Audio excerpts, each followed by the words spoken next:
কিন্তু বাবা স্বয়ং ভগবান বিক্রি হচ্ছে। সেই ভগবানকে কিনতে গেলে অর্থ দিয়ে নয়, শুধুমাত্র ভক্তি প্রেম নয়নের জল দিয়ে যদি কেউ কিনতে পারে, তার কাছেই ভগবান যুগে যুগে জন্ম জন্মান্তরের মতো বিক্রয় হয়। সেই ভগবান তো বিক্রি হয়েই এসেছে।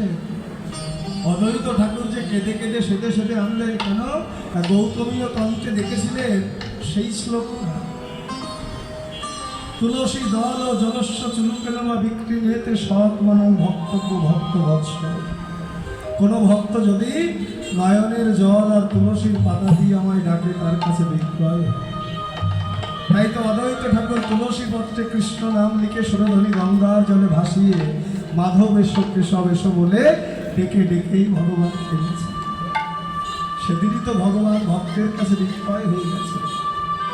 সেই ভগবান রাধা কৃষ্ণের মিলিত বিগ্রহ, তো কখনো রাধা ভাব কখনো কৃষ্ণ ভাব। আর ভাব যদি গৌর হরি কৃষ্ণ ভাবে বিভোর হয়ে শ্রাব নদীয়ার মাঝে রাধা রাধা বলে কাঁদছে। শুধু তাই নয়, সেই কান্না দেখে মহাজন বললেন কেমন করে কাঁদছে যেন গৌর। আহা রাধা নাম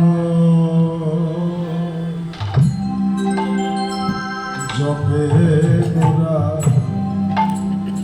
ওগো রাধা নাম জপে গোরা, পরম যতনে যতনে